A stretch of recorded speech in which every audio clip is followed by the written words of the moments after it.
Değerli Percept.Press izleyicileri, programa hoş geldiniz. Lütfen sosyal medya hesaplarımızı takip edin ve YouTube kanalımıza abone olun.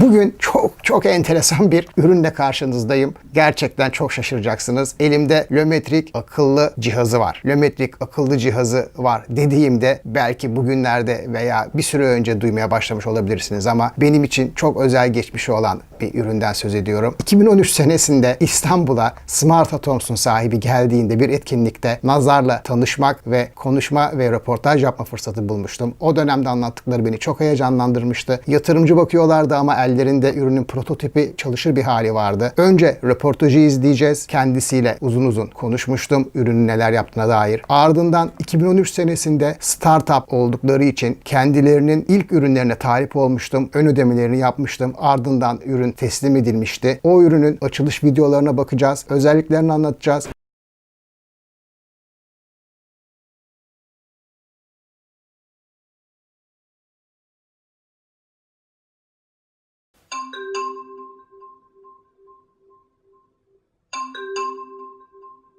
Home Gadgets page is the most active right now.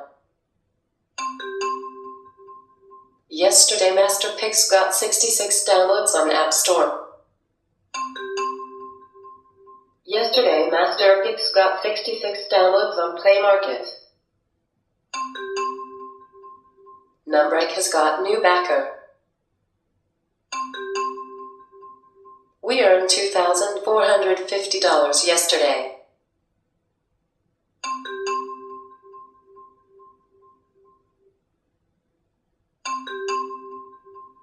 You've got Melissa project email from Lu.go.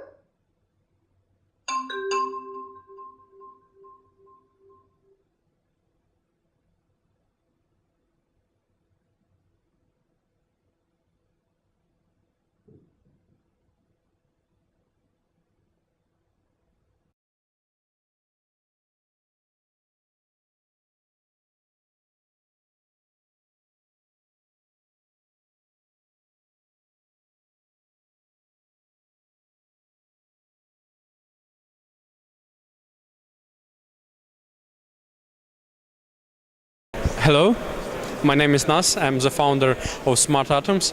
We've developed the smart clock.